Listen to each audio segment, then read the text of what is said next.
পয়গম্বর আইয়ুব নবী গো, ও আল্লাহর পয়গম্বর আইয়ুব নবী গো, নবী আমি উট, আমি মরুভূমির মধ্যে লালন পালন করতাছি গো নবী, আমি উট লালন পালন করতাছি, এমন তো অবস্থায় এমন একটা ভয়ঙ্কর বাতাস আসছে। এই ভয়ঙ্কর বাতাসে সমস্ত উটগুলো মাইরা ফালাইয়া দিছে। হযরত আইয়ুব নবী তিনি শুনিয়া ওই উটের রাখাল বলতাছে গো নবী, এত বড় ক্ষতি করছে আমাদের, এত বড় ক্ষতি করেছে।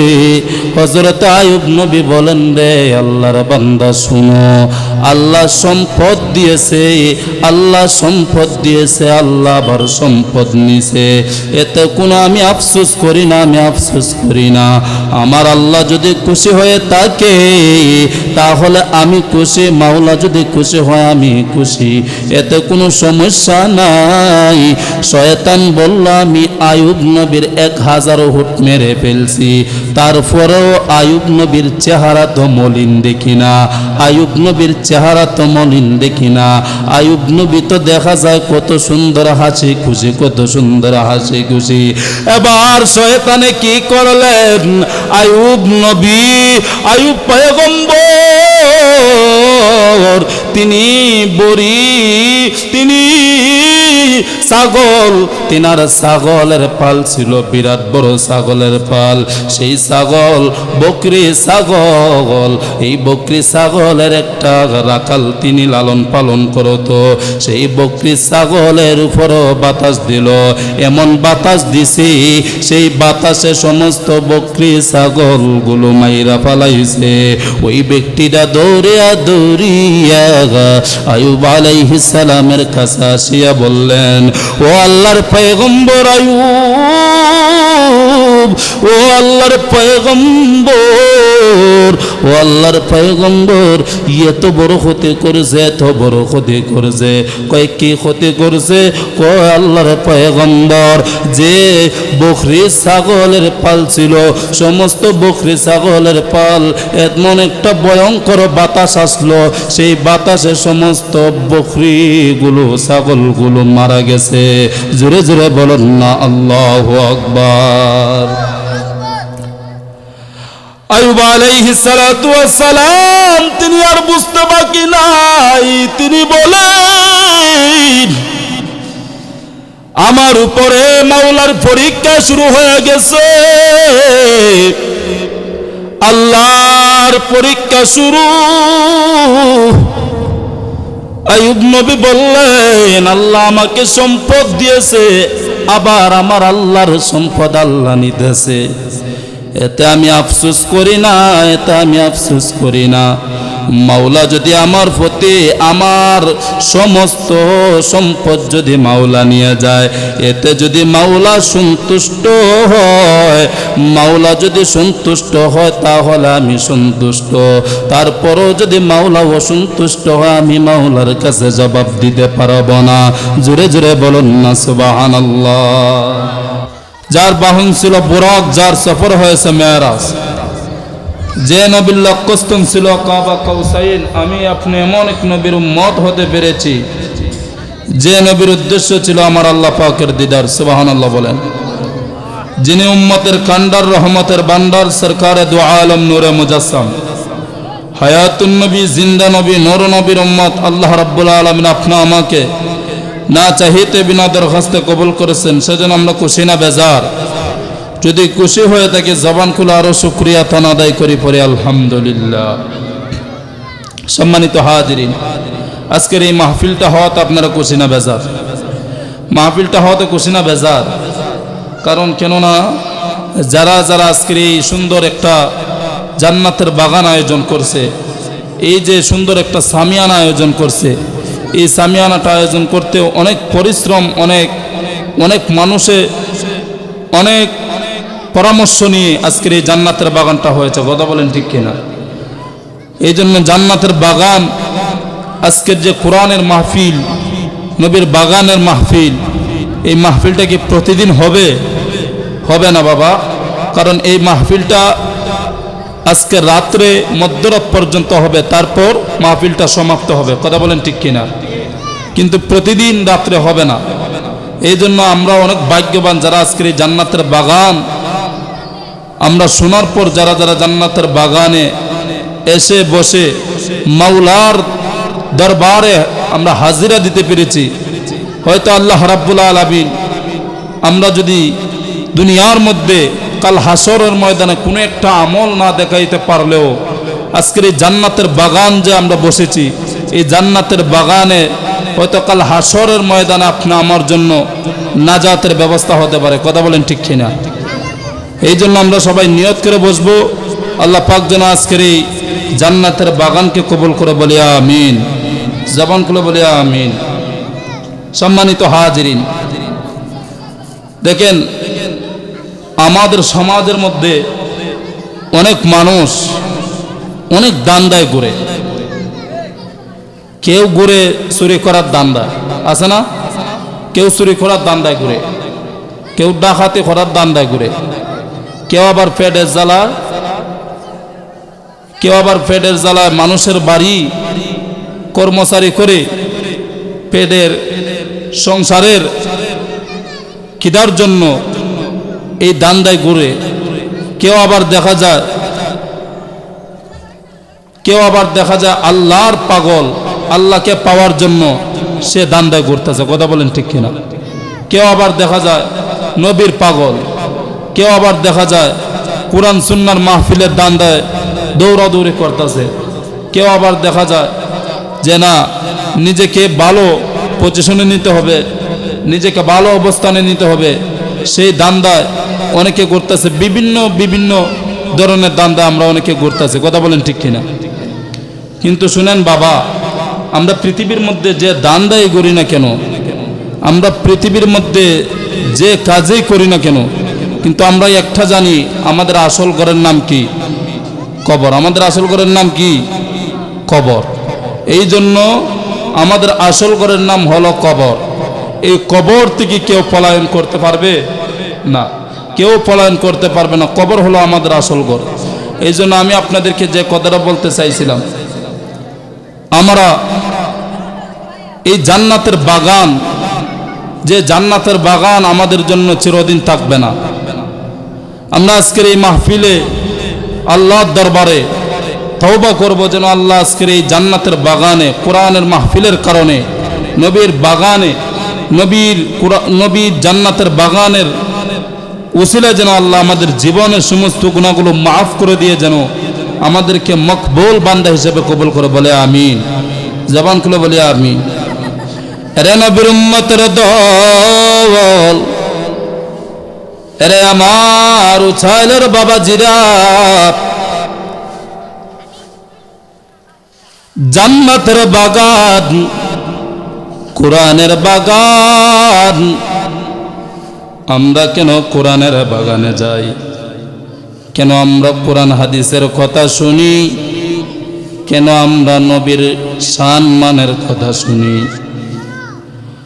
কোরআনের বাগান কেন কোরআনের কথা শুনি? কারণ আল্লাহর কোরআনের মধ্যে এমন কিছু আছে রে বাবা, যে কোরআনের মধ্যে আপনার জীবন ব্যবস্থা কেমনে পরিচালনা করবেন, আপনার জীবনটারে কেমনে পরিবর্তন করবেন, নিজেরে কেমনে পরিবর্তন করবেন, আমার আল্লাহর কোরআনে আছে কি আছে না বলেন? আল্লাহর কোরআনে আছে। এই জন্য আমার আল্লাহ রাব্বুল আলামিন বলেন, আপনি নিজেরে কিভাবে পরিবর্তন করবেন, নিজেরে কিভাবে বাস্তবায়ন করবেন, নিজেরে কিভাবে ভালো করবেন, আমার আল্লাহর কোরআনের মধ্যে আছে। ভালো হতে হলে ভালো সঙ্গী ধরতে হয়, খারাপ হতে হলে খারাপ সঙ্গী ধরতে হয়। এই জন্য নিজেরে উপরে তুলতে হলে, নিজেরে পরিবর্তন করতে হলে, নিজেরে ভালো করতে হলে একজন ভালো সঙ্গী ধরতে হবে, যিনি আপনার মাধ্যম হয়ে আপনার জীবন ব্যবস্থা, আপনার সঠিক পথ দেখায়। কথা বলেন ঠিক না বেটি? এরে নবীর উম্মতের দল, আল্লাহ রাব্বুল আলামিন আপনি আমাকে জীবন দিয়েছে, আপনি আমাকে হায়াত দিয়েছে, আপনি আমাকে দুনিয়ার মধ্যে পাঠিয়েছে। চিরদিনের জন্য দুনিয়ার মধ্যে পাঠাই নাই। আমার আল্লাহ আপনি আমাকে পরীক্ষার মাধ্যমে আপনি আমাকে দুনিয়ার মধ্যে পাঠিয়েছেন। অল্প কিছুদিনের সময়ের জন্য আপনি আমাকে পাঠিয়েছেন। আমরা যদি মনে করি সারা জীবন এই দুনিয়ার মধ্যে থাকবো, না না, সেটা বল। কারণ আমাদের হায়াত হলো অল্প, আমাদের হায়াত হলো অল্প। অল্প সময়ের জন্য আপনি আমাকে দুনিয়ার মধ্যে পাঠিয়েছেন। জবান খুলে বলেন ঠিক না বেটি? এই দুনিয়ার মধ্যে কেন পাঠিয়েছেন? দুনিয়াতে আমার আল্লাহ পাঠিয়েছেন রং তামাশা করার জন্য, নারে না যুবক। এই দুনিয়ার মধ্যে চিরস্থায়ী থাকবো না রে বাবা। এই দুনিয়ার মধ্যে রং তামাশা করার জন্য আমার আল্লাহ পাঠায় নাই। আমার আল্লাহ বলছেন, ওয়ামা খালাকতুল জিন্না ওয়াল ইনসা ইল্লা লিয়াবুদুন। আমার আল্লাহ বলেন, জিন এবং ইনসান আমার আল্লাহ দুইটা জাতি সৃষ্টি করিয়া দুনিয়ার মধ্যে পাঠিয়েছেন।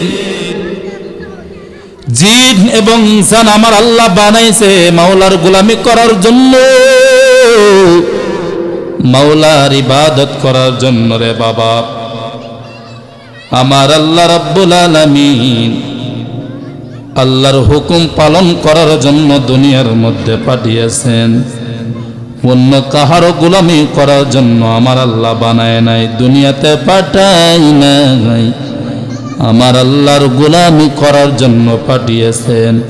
কারণ আমার আল্লাহ আপনি আমার অনেক মহব্বত কইরা বানাইছে, অনেক আদর কইরা বানাইছে, অনেক মায়া কইরা বানাইছে রে বাবা। আল্লাহর হুকুম পালন করার জন্য, আল্লাহর ইবাদত করার জন্য। আজকে আমরা আল্লাহর গোলামিতে নাই, আজকে আমরা মাওলার গোলামির থেকে দূরে হয়ে গেছি। কথা বলেন ঠিক না বেটি? আজকে দেখেন জনাব মোহাম্মদ শাহিদ মিয়া তরুণ যুবকদেরকে নিয়ে জান্নাতের বাগান সাজাইছে। আজকের এই জান্নাতের বাগানের মধ্যে যদি বেশ্যা নারীদের কায়না যদি গান বাজনার আয়োজন করতো রে বাবা, বলেন তো এই সামিয়ানার মধ্যে মানুষ জায়গা দেওয়া কি সম্ভব হতো না? কিন্তু তিনারা কি করলেন? ভালো একটা কাজ করেছেন। আল্লাহর কোরআনের বাগান সাজিয়েছে রে বাবা। আজকে ভালো কাজের মধ্যে আমরা নাই, কেমনে থাকবো? শয়তান যে আমাদের পিছনে 24 ঘন্টা চাপি দিয়া রাখছে গো। শয়তান আমাদেরকে 24 ঘন্টা ঘেরাইয়া রাখছে। শয়তানে বলতাছে, রে আল্লাহর বান্দা জান্নাতের বাগানে যাইস না, এরে যুবক জান্নাতের বাগানে যাইস না, জান্নাতের বাগানে গিয়ে লাভ নাই। এমন কিছু যুবকদেরকে শয়তানে কুযুক্তি দিয়া যুবকদেরকে আটকায়া রাখতেছে, বান্ধিয়া রাখতেছে। এই জন্য যারা যারা জান্নাতের বাগানে আসছেন তারা অনেক ভাগ্যবান, তারা অনেক ভাগ্যবান, তাদের নসিব অনেক ভালো। শয়তানকে যারা যারা লাত্তি দিয়া, শয়তানকে যারা যারা লাত্তি দিয়া জান্নাতের বাগানে চলে আসছেন রে বাবা, তারা হলো ভাগ্যবান। কারণ বলা যায় না কার জন্য আজকের জীবনের শেষ মাহফিল, কার জন্য আজকে জীবনের শেষ রাত্রে বাবা। এমনও তো হতে পারে আগামীকাল মসজিদের ইমাম সাহেব আপনি আমার নামে মসজিদে এলান দিতে পারে, মৃত্যুর এলান দিতে পারে। এই জন্য রে বাবা আজকের জান্নাতের বাগানে আপনি আসছেন। আল্লাহর দরবারে যদি আপনার সমস্ত গুনাহ নিয়ে যদি আল্লাহর দরবারে যদি চান, আল্লাহ আপনি আমার জীবনের গুনাহগুলো মাফ করে দেন গো আল্লাহ। আল্লাহ গো, জীবনে কোনো কিছু আমল করতে পারি না আল্লাহ, তোমার কোরআনের উসিলায়, তোমার কোরআনের বাগানে গো আল্লাহ আমি তোমার উলামায়ে কেরামের জবান দিয়ে আল্লাহ কোরআনের কথা শুনছি, নবীর সম্মানের কথা শুনছি গো আল্লাহ। আল্লাহ গো আল্লাহ, তোমার উলামায়ে কেরামের নবীর ওয়ারিসগণের জবান দিয়ে কথাগুলো শোনার পর, জাহান্নামের কথাগুলো শোনার পর, কোরআনের কথা শোনার পর, নবীর সম্মানের কথা শোনার পর আল্লাহ আমার চোখের পানি বন্ধ রাখতে পারি নাই। আল্লাহ গো, সেই চোখের পানির উসিলায় কি আমারে মাফ করে দেওয়া যায় না? আমার আল্লাহ, আপনার দরখাস্ত শুনতে দেরি হবে, মাওলা আপনাকে মাফ করতে দেরি করবে না। কিন্তু আজকে আমরা গোলামির মধ্যে নাই, নবীর আদর্শের মধ্যে নাই গো, নবীজির গোলামির মধ্যে নাই। নবীজির আদর্শ কেমন সাহাবীরা পালন করত, সাহাবীরা জান্নাতের টিকিট পাওয়ার পর তারপর নবীজির সুন্নত বলে নাই, আল্লাহর গোলামি বলে নাই, তারা জাহান্নামের ভয়ে চোখের পানি বন্ধ করে নাই। জান্নাতের টিকিট পাওয়ার পর তারা এমনভাবে কাঁদতো রে বাবা। কিন্তু আমরা জান্নাতের টিকিট এখন পর্যন্ত পাই না রে বাবা। জান্নাতে যাব কিনা এটাও কোনো গ্যারান্টি নাই, কারণ এমন গুনাহ করেছি, হাতের দ্বারা গুনাহ, পায়ের দ্বারা গুনাহ, জবানের দ্বারা গুনাহ, শরীরের অঙ্গ প্রত্যঙ্গ দ্বারা যে সমস্ত গুনাহ করেছি রে বাবা, ওই গুনাহ নিয়ে জান্নাতে যাওয়া সম্ভব না। তারপরও কেন আমরা নবীজির আদর্শের মধ্যে নাই রে বাবা, নবীজির সুন্নতের মধ্যে নাই, নবীজির গোলামের মধ্যে নাই, মাওলার গোলামের মধ্যে নাই, কোরআনের সাথে সম্পর্ক নাই, মসজিদের সাথে সম্পর্ক নাই, আল্লাহর সাথে সম্পর্ক নাই রে। আজকে আমরা শয়তানের সাথে সম্পর্ক করেছি, শয়তানের সাথে বন্ধুত্ব করেছি। এই জন্য আজকে আমরা আল্লাহর ঘরে মসজিদে যাইতে ভালো লাগে না, নামাজ পড়তে ভালো লাগে না, কোরআনের বয়ান শুনতে ভালো লাগে না। কারণ কেন কারণ আমাদের কলবের মধ্যে শয়তানে বাসা করেছে, কারণ শয়তানের সাথে বন্ধুত্ব করার পর আমাদের পবিত্র কলবটারে অপবিত্র করছি। জবান খুলে বলেন ঠিক না বেটি? সাহাবীরা নবীজির আদর্শ, নবীজির সুন্নাত তারা অক্ষরে পালন করতেন। কিন্তু আজকে আমরা নবীজির সুন্নত পালন করে নাই রে বাবা। আমরা তো নবীজির উম্মত রে বাবা। যে নবীর উম্মত হওয়ার জন্য 2,26,000 মতান্তরে অগণিত পয়গম্বর সবাই পাগল ছিল, কিন্তু কাহারও দরখাস্ত আমার আল্লাহ কবুল করে নাই। আপনি আমার এমন এক নবীর উম্মত বিনা দরখাস্তে কবুল করেছেন, যে নবী হাউজে কাউসারের পানি উম্মতকে বিলাইয়া ফুলসিরাত ভরি দিয়া জান্নাতে নিবে। ওই নবীর উম্মত হলাম আমরা রে বাবা। ওই নবীজির সুন্নাত আমরা পালন করি না। কথা বলেন ঠিক না বেটি? এরে আল্লাহর গোলাম, নবীর উম্মতের দল, শয়তান থেকে দূরে থাকতে হবে গো। সামনে রমাদানুল মাস, আর এটা হলো শাবান মাস, যে মাসে আমার নবীজি একটা দোয়া শিক্ষা দিয়েছেন, আল্লাহুম্মা বারিক লানা ফি রজবা ওয়া শাবান ওয়া বাল্লিগনা ইলা রমাদান। আমার নবীজি এই দোয়াটি উম্মতরে শিক্ষা দিয়েছে। শাবান মাস যখন চলে আসে, রজব মাস যখন চলে আসে, তোমরা সেই দোয়াটি পাঠ করবা, আল্লাহ আল্লাহ শাবান এবং রমজান মাসে আমাদেরকে বরকত দাও, বরকত দাও, এবং আমাদের হায়াত রমাদানুল মাসে মুবারক পর্যন্ত পৌঁছায়া দিও। এই জন্য সামনে রমাদানুল মাস রে বাবা, আল্লাহর গোলামি করতে হবে, নবীর সুন্নাত পালন করতে হবে। রমাদানুল মাসের জন্য আমরা সকলে প্রস্তুতি নিতে হবে। জবান খুলে বলেন ঠিক না বেটি? সামনে রমাদানুল মাস, এই মাসের জন্য প্রস্তুতি নিতে হবে কি হবে না? কথা বলেন, হবে কি হবে না? আজকে শয়তানে আমাদেরকে মনসাফি মারছে। আজান শোনার পর নামাজে যাইতে ভালো লাগে না। মুয়াজ্জিন আজান দিতেছে, হাইয়া আলাস সালাহ, হাইয়া আলাস সালাহ, হাইয়া আলাল ফালাহ, হাইয়া আলাল ফালাহ বলে আজান দে। আজানের শব্দ শুনি কিন্তু আমরা নামাজে যাই না। মুয়াজ্জিনে বলে আসসালাতু খায়রুম মিনান নাওম, ঘুম থেকে নামাজ উত্তম, ঘুম থেকে নামাজ উত্তম রে বাবা। তখন দেখা যায় শয়তানে আমাদেরকে কম্বলটা উপরে দিয়া জাতা দিয়া আরো ঘুম পাড়ায়। কথা বলেন ঠিক না বেটি? হযরত আইয়ুব আলাইহিস সালাতু ওয়াস সালাম, তিনি আল্লাহর পয়গম্বর।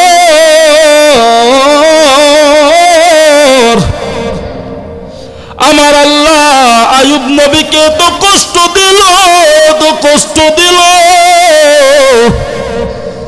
তারপরও আমার আল্লাহ আইয়ুব নবী আমার আল্লাহকে বলে না রে বাবা, একটা সেকেন্ডের জন্য বলে নাই রে বাবা।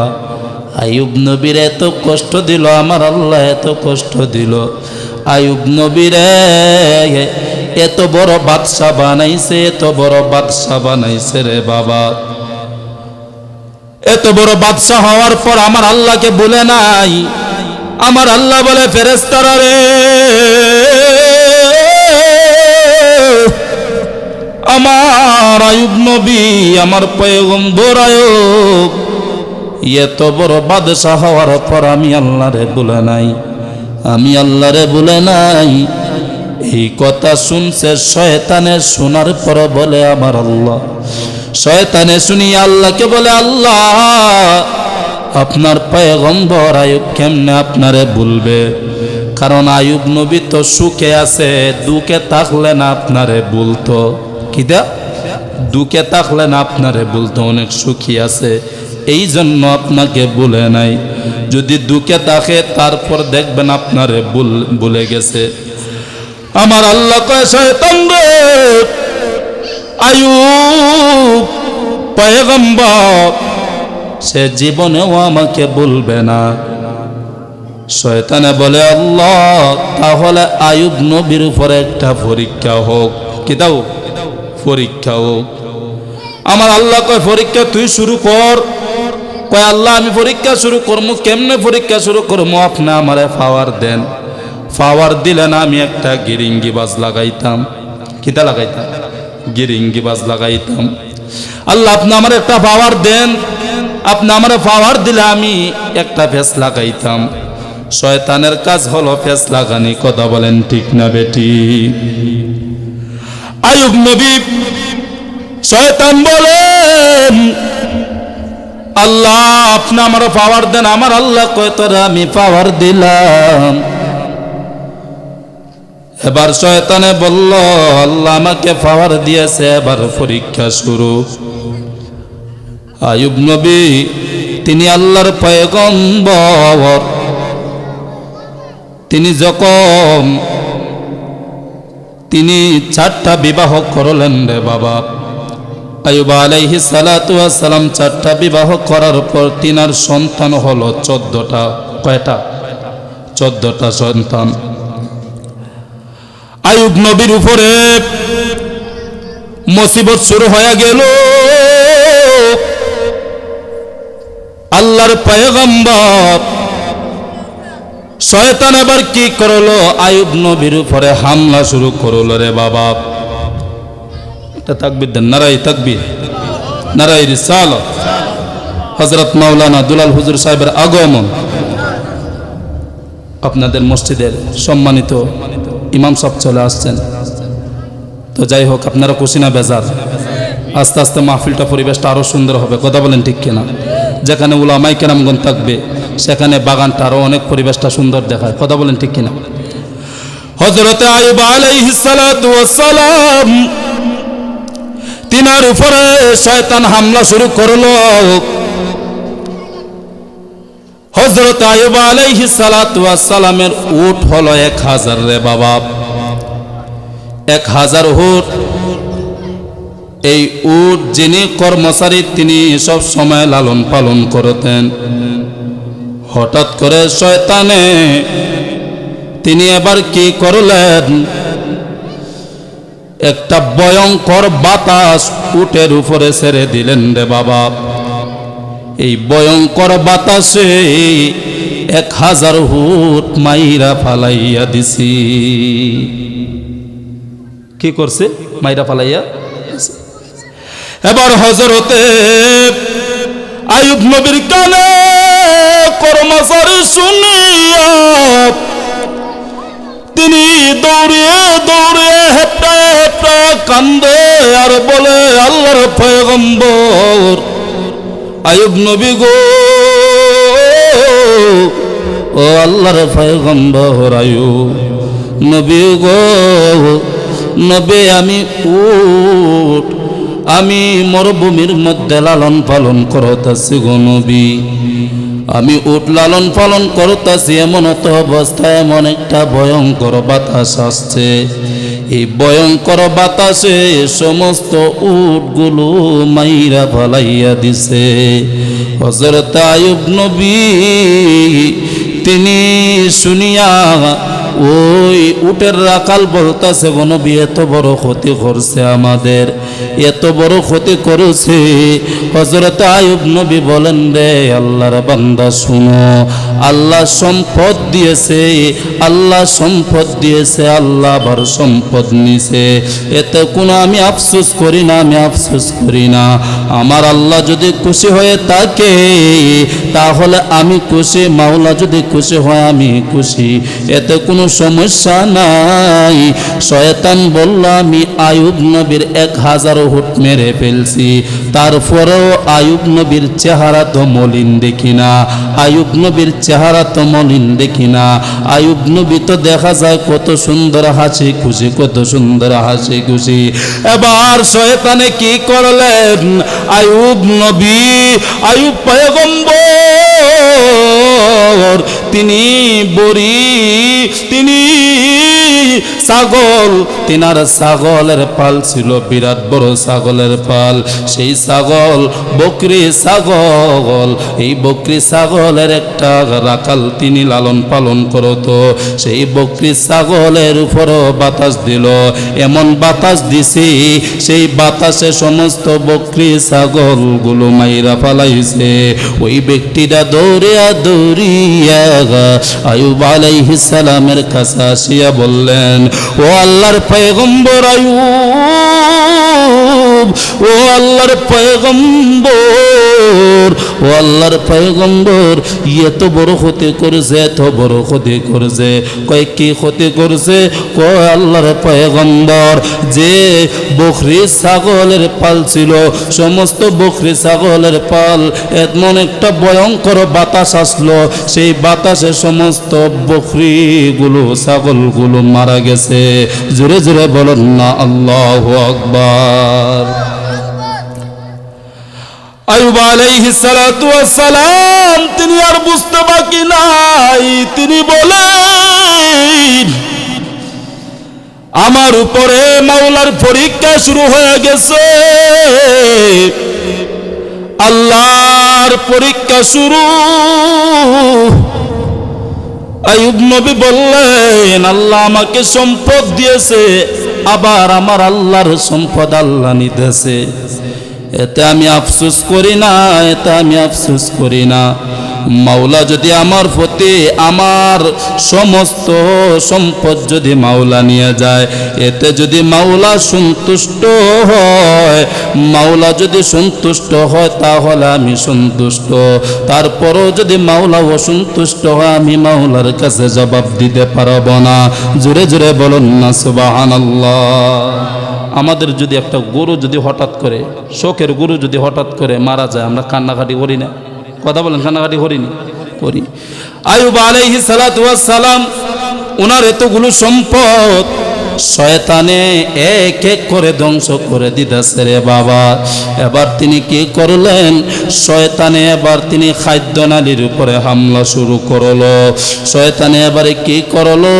কৃষি কাজে যারা যারা কৃষকদের জমির মধ্যে কৃষকরা ফল ফলাইছে রে বাবা, সেই ফসলগুলোর মধ্যে শয়তানে এবার হামলা শুরু করলো। তিনি সেই ফসলের মধ্যে দুনিয়ার যত ফুক আছে সমস্ত বিষাক্ত ফুকগুলো ফসলের মধ্যে দিছে। সেই ফসলগুলো বিষাক্ত ফুকগুলো ওই কৃষকদের বিষাক্ত কৃষকদের ফসলগুলো নষ্ট করে দিছে। শয়তানে এবার ফুকগুলো জমির মধ্যে দিয়া ফসলগুলো নষ্ট করে দিছে রে বাবা। কৃষকরা আইয়ুব পয়গম্বরের কাছে কাঁদে, ডুকরিয়া ডুকরিয়া কাঁদে আর বলে, আল্লাহর পয়গম্বর আইয়ুব, ও আল্লাহর পয়গম্বর আইয়ুব, আল্লাহর পয়গম্বর আইয়ুব, আমাদের যত কৃষি কাজের মধ্যে যে ফসলগুলো এবার হয়েছিল সমস্ত ফসলগুলো এবার নষ্ট হয়ে গেছে, সমস্ত ফসলগুলো এবার নষ্ট হয়ে গেছে। আমরা এবার কি করবো? আমরা এবার কি খামু? আমরা কি করে বাঁচমু? হযরত আল্লাহর পয়গম্বর আইয়ুব আলাইহিস সালাতু ওয়াস সালাম তিনি বলতাছে, রে আল্লাহর বান্দারা শুনো শুনো শুনো, এই ফসলগুলো নষ্ট হয়ে গেছে, কিন্তু আমাদের যে আরো ফসলগুলো আছে গুদামের মধ্যে, এই যে ফসলগুলো আছে এই সমস্ত ফসলগুলো আমরা আরো 3 বছর খাইতে পারবো। জোরে বলুন আল্লাহু আকবার। গুদামের মধ্যে আরো যে আমার আল্লাহ ফসল দিয়েছে, এই ফসলগুলো আরো 3 বছর আমরা খাইতে পারবো। জোরে বলুন সুবহানাল্লাহ।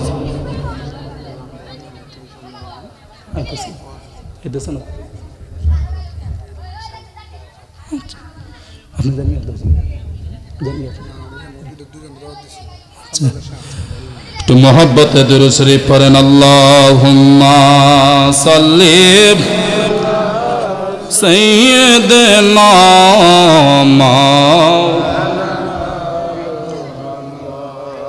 ওয়ালা আলি সাইয়্যিদিনা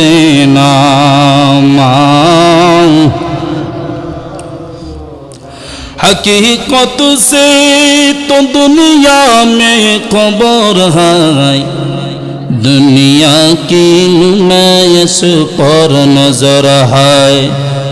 नबी गुयम के आज दुनिया जुदा बावस, बहर खारक बासी बा खुदावास। हजरत आयुब आलैहिस सालातु वास सालाम এক এক করে ওনার সম্পদ নষ্ট করে দিছে। তার উপরও আইয়ুব আলাইহিস সালাত খাইয়া বাঁচতে পারমু, এই কথাটা শুনে ফেলছে শয়তানে। এই কথাটা কে শুনতে পারছে? শয়তানে শুনতে পারছে। এই কথাটা শয়তানের কানের মধ্যে গেছে। শয়তানে শুনিয়া ওই যে গুদামের ভিতরে যে ফসলগুলো ছিল রে বাবা, এই ফসলগুলোর মধ্যে শয়তানে আগুন লাগাইয়া দিছে। শয়তানে কি লাগাইছে? আগুন লাগাইয়া দিছে। আল্লাহর বান্দারা বলেন, এবার আল্লাহর বান্দারা কৃষকরা বলেন, ও আল্লাহর পয়গম্বর, জমির মধ্যে যে সমস্ত ফসলগুলো ছিল সমস্ত ফসলগুলো নষ্ট করে দিছি, আর গুদামের মধ্যে যে ফসল ছিল ওই ফসলকে আমরা বাঁচতে পারবো, কিন্তু দেখা যায় ওই ফসলগুলো আমরা ওই ফসলগুলো ধ্বংস করে দিছে। শয়তানে শোনার পর ওই গুদামের মধ্যে আগুন লাগাইয়া ধ্বংস করে দিছে। এবার আমরা কি করমু? এবার আমরা কি করে বাঁচমু? জোরে বলুন সুবহানাল্লাহ। এটা তাকবীর দিন, নারায়ে তাকবীর, নারায়ে রিসালাত, আহলে সুন্নাত ওয়াল জামাত। প্রধান বক্তার আগমন, হযরত মাওলানা হাফেজ কারি ইব্রাহিম খলিল সাহেবের আগমন। নারায়ে তাকবীর, নারায়ে রিসালাত, আহলে সুন্নাত ওয়াল জামাত। ইব্রাহিম খলিল আনোয়ার সাহেব, ইব্রাহিম খলিল আনোয়ার সাহেব। তো যাই হোক, আমাদের প্রধান বক্তা হুজুর চলে আসছেন। ইনশাল্লাহ আমি 2-3 মিনিটের ভিতরে আমি একটা ছেড়ে দিব।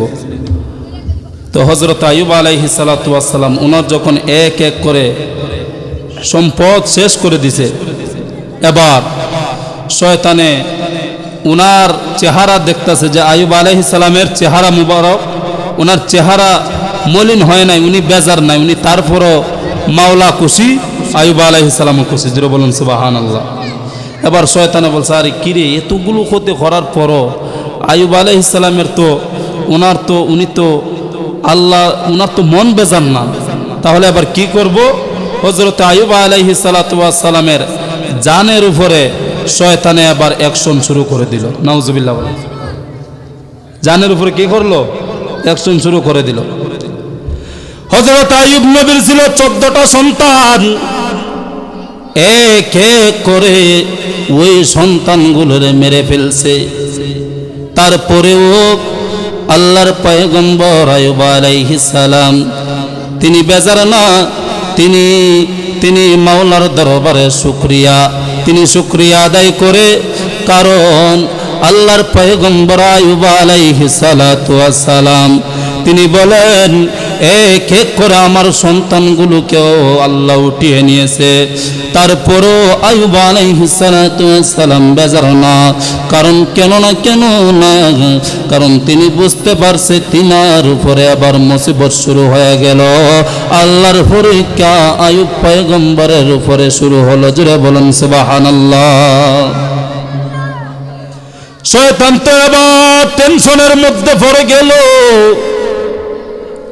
ওনার সম্পদ শেষ করলাম, ওনার সন্তানকেও আমি শেষ করলাম, তারপর আইয়ুব আলাইহিস সালাতু ওয়াস সালাম আল্লাহর পাগল, জবান থেকে তো আল্লাহ আল্লাহ জিকির সরাইতে পারলাম না। আল্লাহু আকবার বলেন। এবার কি করলেন? আইয়ুব আলাইহিস সালামের উপরে শয়তান তিনি এমন একটা ভয়ঙ্কর বাতাস আইয়ুব পয়গম্বরের উপরে দিলেন। এটা এমন এক বদনজর, খারাপ নজরের বাতাস ওনার শরীরের মধ্যে লাগলো। এই বাতাসটা লাগার পর ওনার শরীরের মধ্যে গুড়া গুড়া রোগ হলো। এমন রোগ হলো রে বাবা, ওনার শরীর এবার পচা শুরু হয়ে গেল। ওনার শরীর এবার সমস্ত শরীরগুলা পচা শুরু হয়ে গেল। আইয়ুব আলাইহিস সালাতু ওয়াস সালামের 3টা স্ত্রী তিনারা এবার ওনার কাছ থেকে দূরে চলে গেল।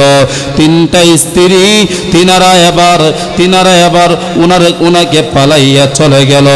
স্ত্রীরা বলতেছে যে ওনার শরীর থেকে এত দুর্গন্ধ, আমরা আর থাকতে পারবো না। যে 3টা স্ত্রী ছিল, এই 3টা স্ত্রীর স্বামী ছেড়ে ওনারা চলে গেল। কিন্তু আল্লাহর পয়গম্বরের একজন স্ত্রী, যিনি হলো নবীদের বংশের,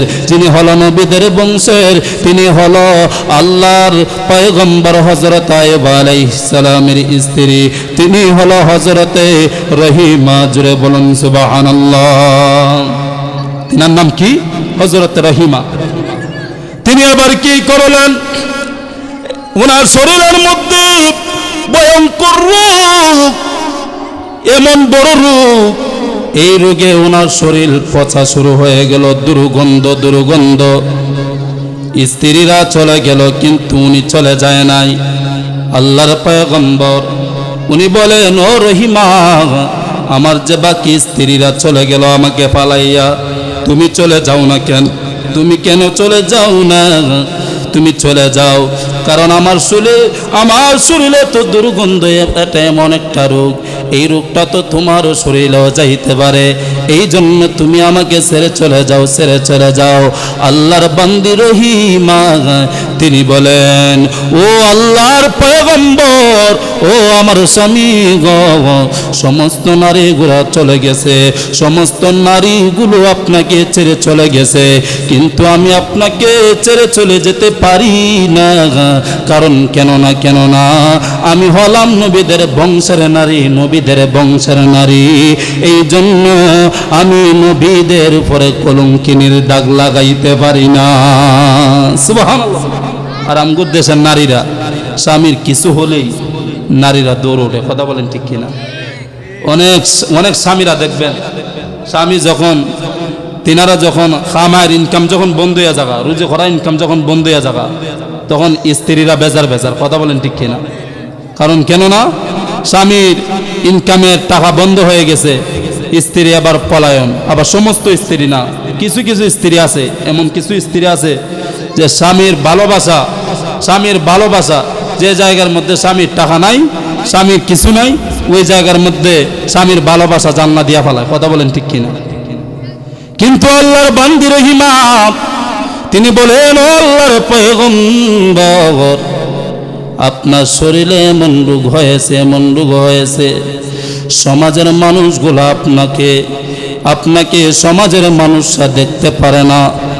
সমাজের মানুষরা শয়তান এবার কি করলো, সমাজকে সবাই জানাইয়া দিল যে তিনার শরীরে এটা এমন একটা রোগ, এই রোগটা উনি যদি সমাজের মধ্যে থাকে, সমাজের সবার শরীরে রোগটা হবে। এই জন্য আল্লাহর পয়গম্বর হযরত আইয়ুব আলাইহিস সালাতু ওয়াস সালামের উপরে আবার জুলুম করা শুরু করলো।